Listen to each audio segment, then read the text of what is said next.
तो माता सेवरी जो हैं, इनका बाल्यपन में ही विवाह हो रहा था। तो माता सेवरी एक सबर जाति होती है, सबर जाति। सबर जाति में इनका जन्म हुआ तो लोग इनको सेवरी सेवरी सेवरी बोलने लगे। तो इनके जो घर के बुजुर्ग लोग थे, इनके भाई, इनके पिता, चाचा, ताए, सब वो जंगल से जंगली पशुओं को पकड़ के लेके आते और उसको अपने यहाँ बंद कर देते बाड़े में। तो एक दिन माता सेवरी की मैया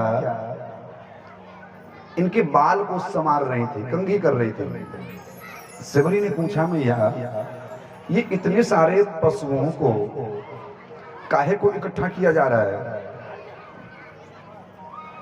तो माँ ने कहा, बेटी परसों तेरा विवाह है, परसों तेरी बारात आएगी और उन सभी बारातियों को भोजन कराने के लिए इनकी बलि दे जाएगी और इन्हीं के मांस को सभी बारातियों को खिलाया जाएगा। माता सेवरी को अच्छा नहीं लगा सुन के। छोटी अवस्था थी, 5-7 साल की अवस्था थी। माता सेवरी ने अपने मैया के हाथ से अपने बाल को खींच लिया, छोड़ो, और वहां से भागती हुई गई जहां पर पशुओं को बांधा गया था। माता सेवरी जाकर उन सभी पशुओं की रस्सी को खोल दिया और सबको मुक्त कर दिया। मानो जाते जाते उन पशुओं ने सेवरी को आशीर्वाद दिया कि बेटी, जैसे तूने हमको मुक्त किया है ना, ऐसे परमात्मा तुझे भी मुक्त करेंगे। और माता सेवरी वहां से घर छोड़कर भाग पड़ी। इनके घर वालों ने इनका पीछा किया। माता सेवरी ने सोचा कि मैं जीवन भर विवाह नहीं करूंगी, जिस विवाह में इतने सारे निर्जीव की हत्या हो, मैं ऐसा विवाह नहीं करूंगी। माता सेवरी ने अपना घर छोड़ दिया और भागती रही। घर के लोग इनका पीछा करते रहे। माता सेवरी एक पेड़ पे जाके ऊंचाई पर चढ़कर बैठ गई। इनके घर वाले बहुत तलाश किए, नहीं पाए। तो लोगों ने सोच लिया कोई हिंसक पशु मार के खा गया होगा, चलो वापस चले गए। माता सेवरी जब सुबह हुआ तो भगवान की किस्मत ही, भाग्य की बात है, सुबह हुआ तब देखी तो माता सेवरी मतंग मुनि के आश्रम के पास में थी। तो माता सेवरी के मन में इच्छा जागृत हुई कि मैं संतों की सेवा करूं। उस समय भी कुछ लोग छुआछूत ऐसा मानते थे। तो माता सेवरी क्या करती थी, दिन भर वो गायब रहती थी, किसी के सामने नहीं आती थी। और रात्रि में आए, मतंग मुनि के आश्रम में झाड़ू लगा दे, पोछा लगा दे, लेपन कर दे, जंगल से लकड़ियां इकट्ठी करके लाके रख दे, नदियों से जल भर के लाके रख दे। ये सारा कार्य माता सेवरी करना प्रारंभ कर दिया। एक दिन मतंग मुनि ने अपने शिष्यों से पूछा कि भैया, ये आजकल इतना सुबह सुबह कौन उठता है जो सारे आश्रम का काम कर देता है, झाड़ू लगा देता है, लेपन कर देता है, लकड़ी भी ले आता है, पुष्प भी ले आता है, जल भी भर देता है। एक एक से पूछने लगे। तो अगर कोई किया हो तो वो सामने आए। जब आश्रम से कोई करता ही नहीं था, सामने कौन आए फिर? ये प्रक्रिया कई दिन चलती रही।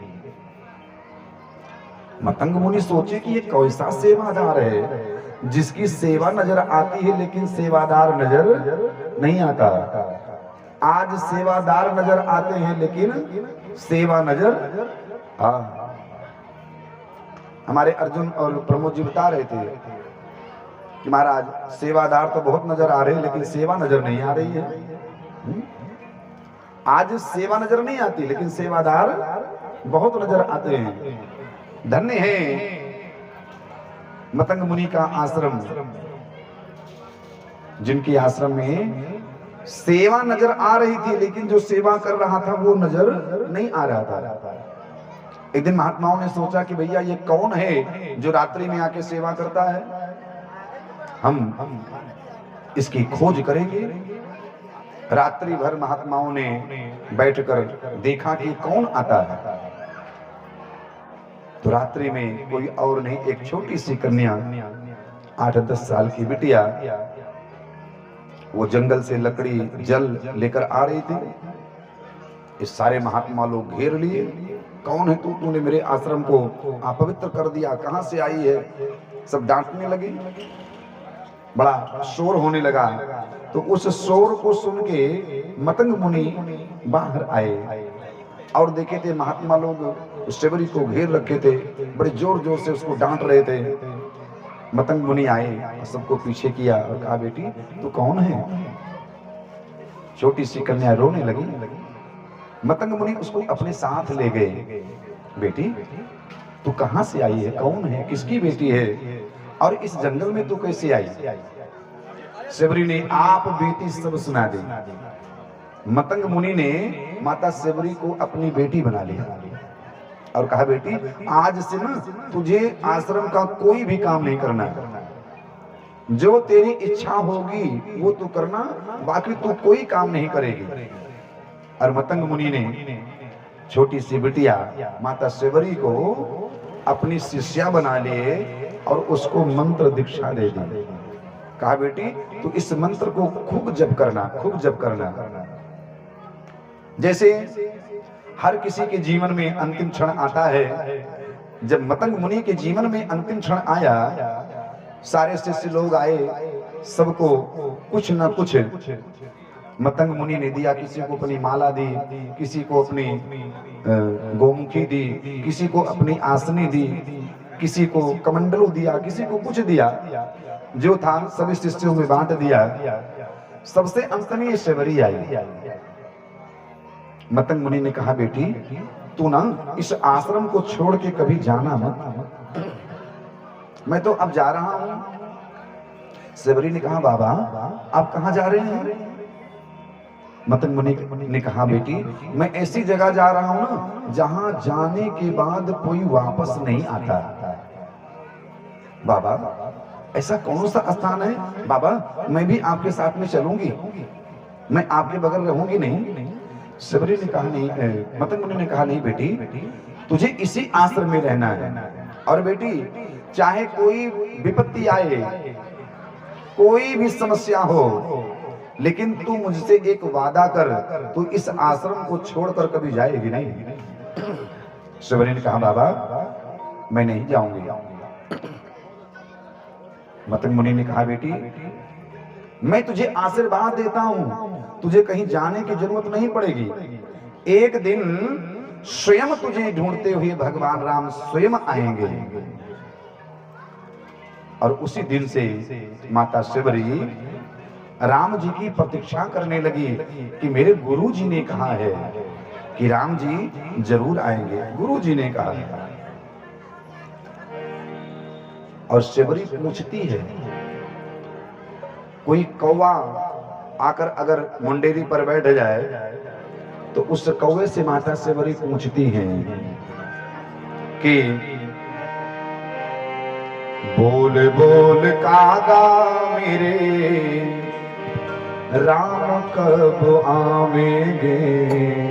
बोल बोल कागा मेरे राम कब आवेंगे।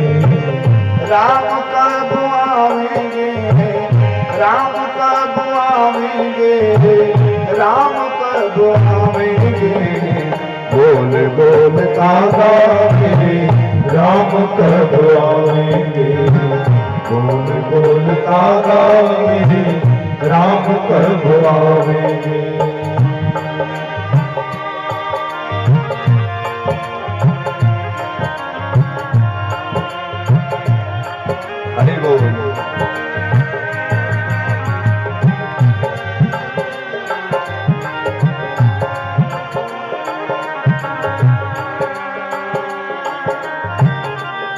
शिवरी कहती है आए नहीं सांवरे लगाई कहाँ देर रे, आए नहीं सांवरे लगाई कहाँ देर रे। चुन चुन के पंछी मैंने राखे मीठी बैर रे, चुन चुन के पंछी मैंने राखे मीठे बैर रे।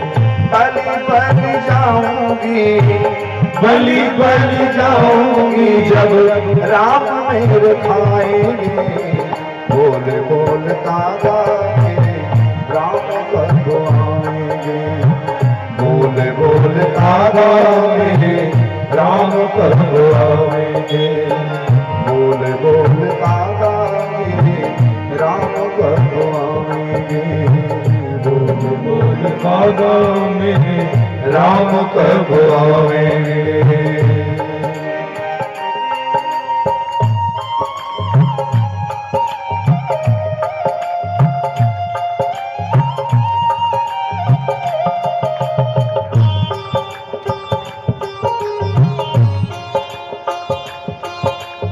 हरि बोल।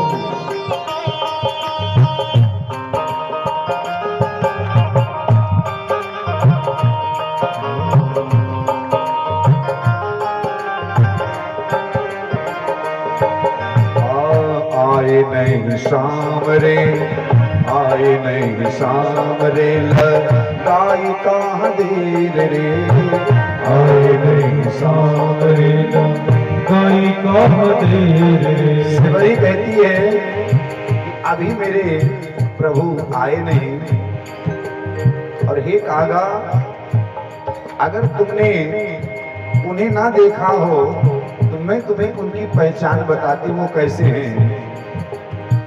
भोले भाले दोनों भाई बड़े सुकुमार हैं, भोले भाले दोनों भाई बड़े सुकुमार हैं, भोले भाले दोनों भाई बड़े सुकुमार हैं, भोले भाले दोनों भाई बड़े सुकुमार हैं। टूटी हुई नौका के वही पतवार हैं, टूटी हुई नौका के वही पतवार है।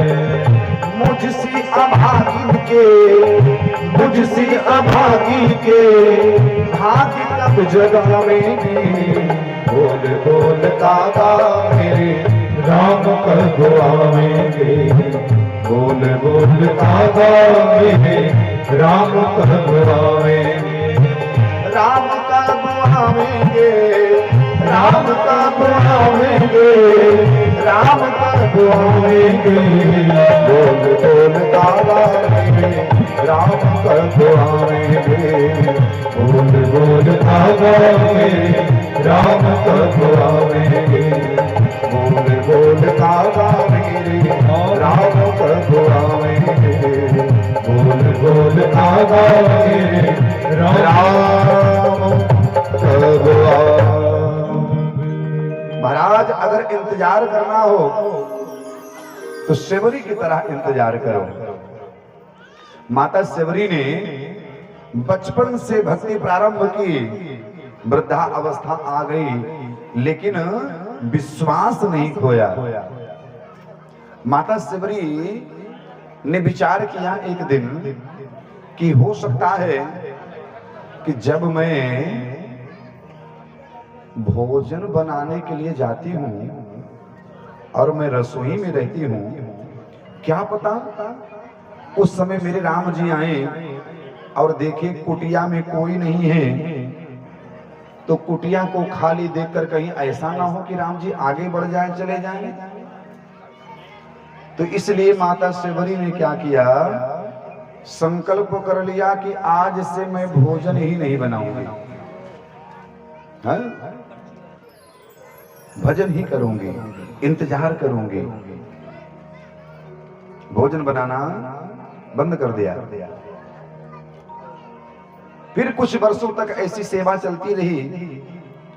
फिर माता शिवरी जी के मन में विचार आया कि हो सकता है रात्रि में जब मैं सो जाती हूँ तब कहीं राम जी ना आ जाए और आश्रम में कोई उनको दिखाई ना पड़े और वो आगे बढ़ जाए। इसलिए माता सेवरी जी ने रात्रि में शयन करना भी बंद कर दिया। केवल और केवल इंतजार और इंतजार। देखो, त्याग और भक्ति तो माता सेवरी जैसी ही होना चाहिए। राम राम राम राम बस केवल जप करते हैं। रामा रामा रटते रटते बीती रे उमरिया। रामा रामा रटते रटते बीती रे उमरिया। रामा रामा रटते रटते बीती रे उमरिया। रामा रामा रटते रटते बीती रे उमरिया। रघुकुल नंदन कब आओगे, रघुकुल नंदन कब आओगे, दिल्ली की डगरिया। रामा रामा रटते रटते बीती रे उमरिया। राम राम रटते रटते बीती रे उमरिया। राम राम रटते रटते बीती रे उमरिया। राम राम रटते रटते।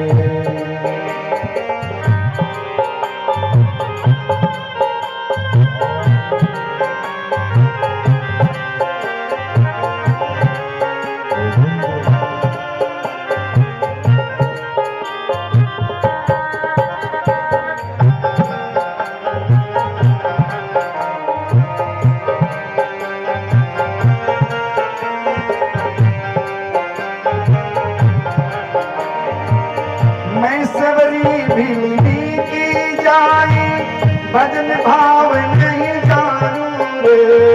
मैं सबरी भिलनी की जाए, भजन भाव नहीं जानू रे। राम तुम्हारे दर्शन के हित मन में जीवन पालो रे। राम तुम्हारे दर्शन के हित वन में जीवन पालू रे। राम तुम्हारे दर्शन के हित मन में जीवन पालो रे।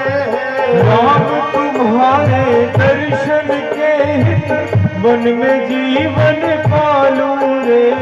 चरण कमल से निर्मल कर दो, चरण कमल से निर्मल कर दो काशी की झोपड़ियां।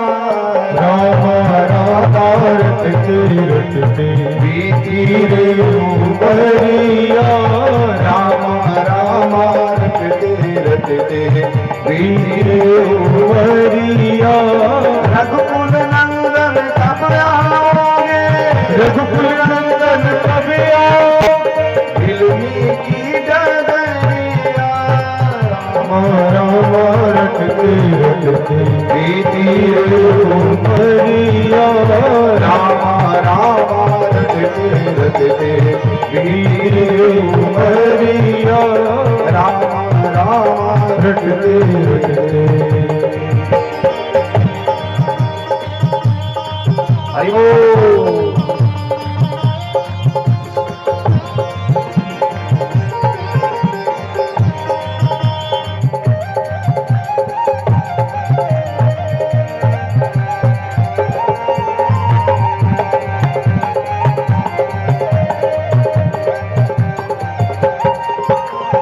रोज सवेरे मन में जाकर रास्ता साफ मैं करती हूँ।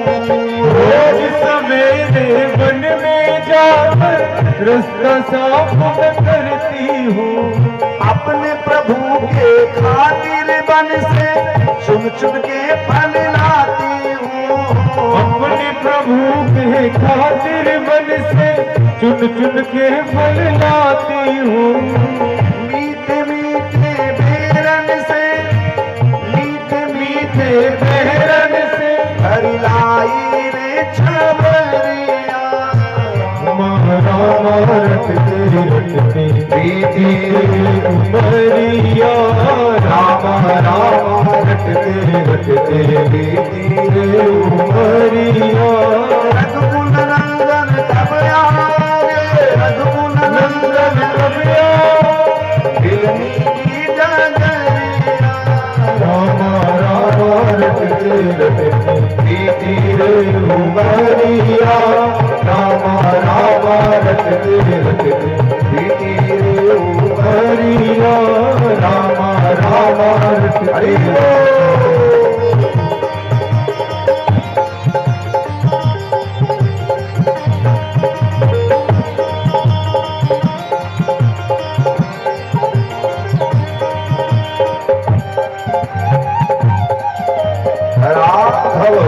श्री राम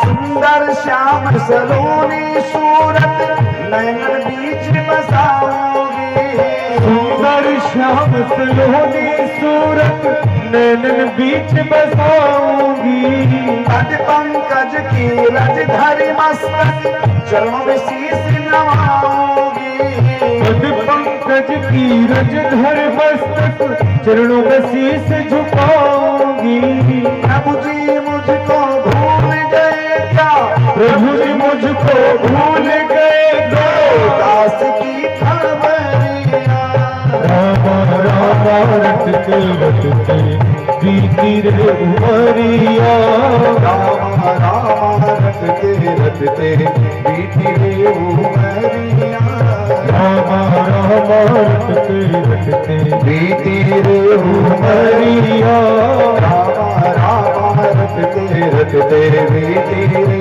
उमरिया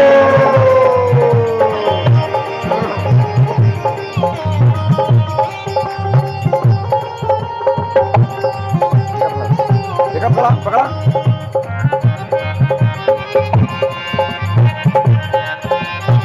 हरि बोल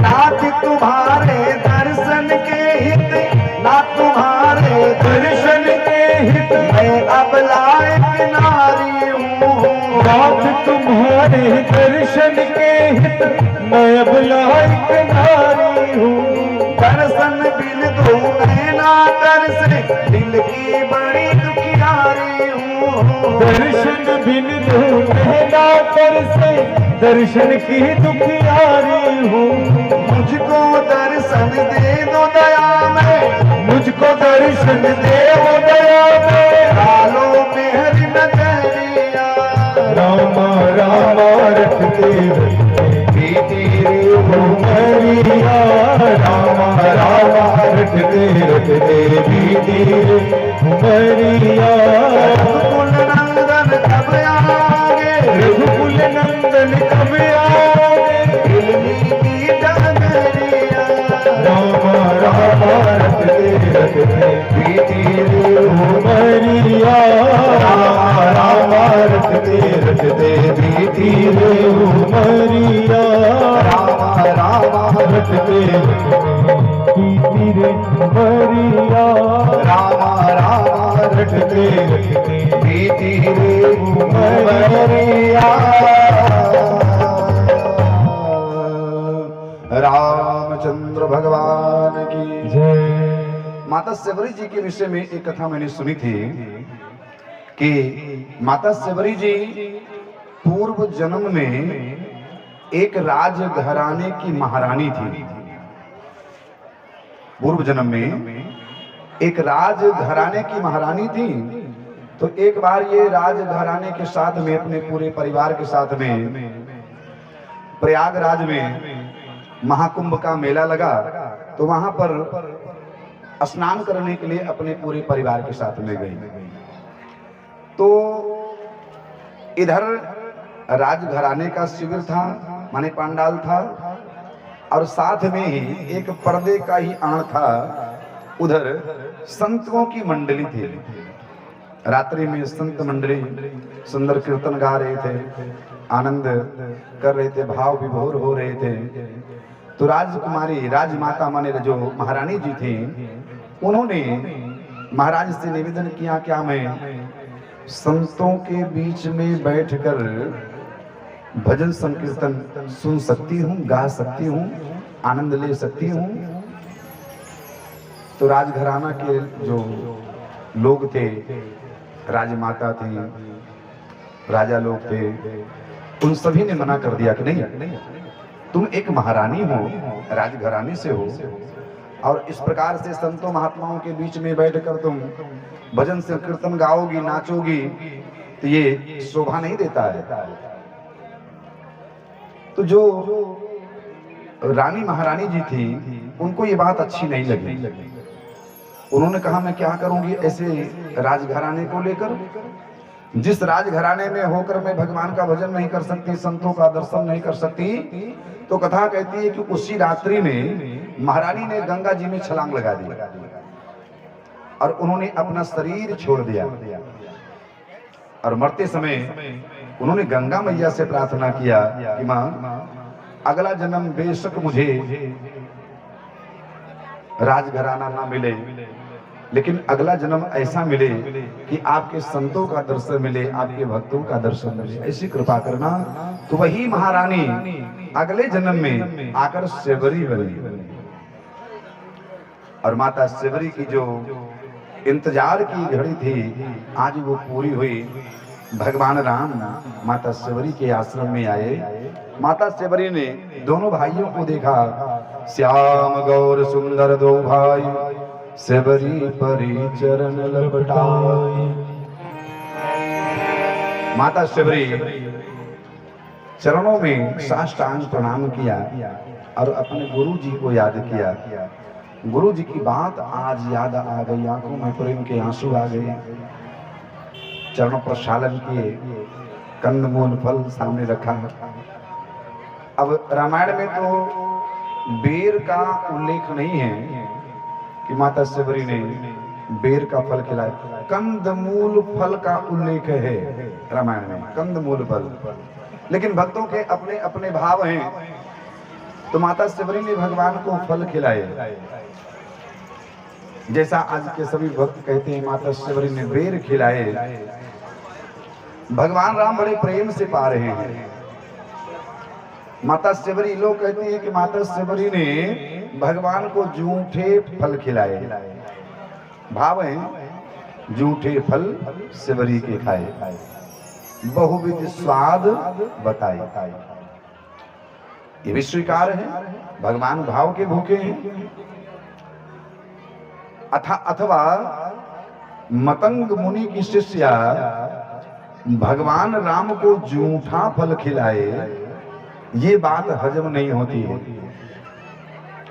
फिर भी भाव है और उसको स्वीकार है। कई बार मैंने ऐसा भी सुना है कि लक्ष्मण जी ने वो जूठे बेर नहीं खाए, माता सेवरी के जूठे बेर, और फिर वही जाकर संजीवनी बूटी बनी। ऐसा भी सुनने में आया, जिससे लक्ष्मण जी के प्राणों की रक्षा हुई। भगवान राम माता सेवरी के आश्रम में रुके। भगवान राम ने जो किसी को भी नहीं दिया, वो माता सेवरी को दिया। माता सेवरी कहती हैं, प्रभु केहि विधिय स्तुति करूं तुम्हारी, अधम जाति में जड़मती प्रभु मैं कैसे स्तुति करूं? मंत्रहीनम क्रियाहीनम भक्तिहीनम सुरेश्वरम यत पूजितम मया देव परिपूर्णम परमेश्वर। प्रभु मैं तो कोई मंत्र भी नहीं जानती, कोई स्तुति भी नहीं जानती। भगवान राम इतने भाव में।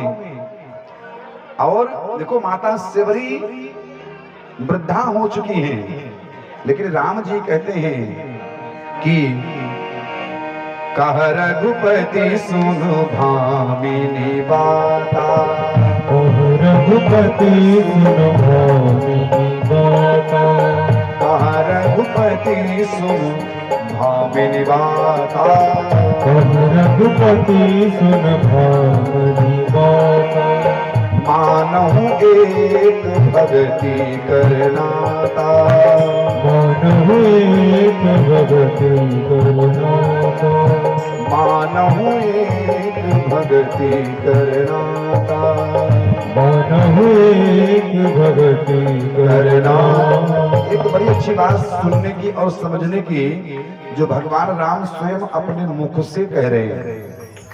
भगवान राम स्वयं कहते हैं मानव एक भगति करनाता। और भगत कोई भी हो सकता है। जो लोग आज भगवान राम के ऊपर टोका टिप्पणी करते हैं, भगवान राम के ऊपर दोषारोपण करते हैं, उनको शर्म आनी चाहिए। भगवान राम कहते हैं मां जाति पाति कुल धर्म बड़ाई। राम जी अपने मुख से कहते माता शबरी को संबोधन करते समय जाति पाति कुल धर्म बड़ाई, धन बल परिजन गुण चतुराई, भगतहीन नर सोई कैसा, बिनु जल बारिद देखिए। मां जाति कोई जरूरी नहीं है जो बहुत बड़ी जाति हो उसी को भगवान प्राप्त होते, बिल्कुल गलत है। ऐसा कहना, ऐसा सोचना दोनों अपराध है। आप बताओ माता शबरी कौन सी ऊंची जाति की है? भगवान इन्हें सहजता से प्राप्त हुए।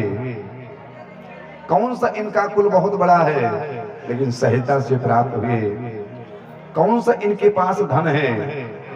भगवान धनवानों को नहीं मिलते, भगवान बलवानों को नहीं मिलते, भगवान मिलते हैं मानव एक भगत करनाता। भक्तों को भगवान मिलते हैं। मैंने कहा जो भगवान राम ने किसी को नहीं दिया वो माता शबरी को दिया। वो क्या है? वो नवधा भक्ति का ज्ञान।